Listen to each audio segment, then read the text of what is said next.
और बड़ी खबर आपको बता दें, असम के जोरहाट में विमान हादसे से जुड़ी हुई ये अहम खबर आ रही है। जोरहाट विमान हादसे में 5 जवानों की मौत की खबर, 5 जवान शहीद हो गए। एयरफोर्स स्टेशन पर AN-32 दुर्घटना का शिकार हुआ था। सुबह 10 बजे के करीब लैंडिंग के वक्त ये विमान क्रैश हुआ, जिसके बाद लगातार रेस्क्यू ऑपरेशन यहां पर जारी था। हालांकि किन कारणों की वजह से विमान हादसा हुआ है, दुर्घटनाग्रस्त हुआ है, अभी तक इसकी पुष्टि नहीं हो पाई है, लेकिन 5 जवान इसमें शहीद हो गए। शैलेंद्र ज्यादा जानकारी के साथ हमारे साथ जुड़ रहे हैं। शैलेंद्र, क्या जानकारी मिल पा रही है? देखिए, अब ये ऑफिशियल हो चुका है मोनिका कि ये इंडियन एयरफोर्स का AN-32 एयरक्राफ्ट था और ये हादसे का शिकार हुआ है। आज सुबह 10 बजे ये रूटीन सॉर्टिंग कर रहा था जब ये हादसा हुआ है जोरहाट असम में। और फिलहाल वहां पर लगातार जो रेस्क्यू ऑपरेशन था वो चलाया जा रहा था।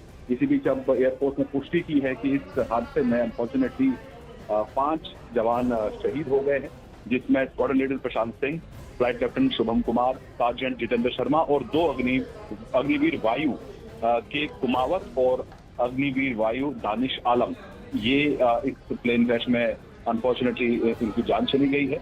और इस पे पूरे एयरफोर्स की तरफ से अफसोस जताया गया है, दुख जताया गया है।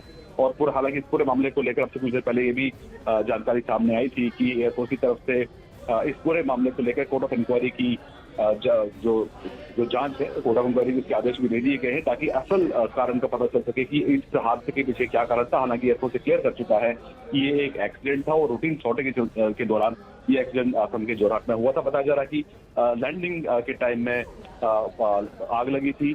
किस कारण से हुई अब तक साफ नहीं हो पाया, लेकिन शैलेंद्र, क्या ये पुष्टि हो पाई है कितने जवान इस विमान में थे?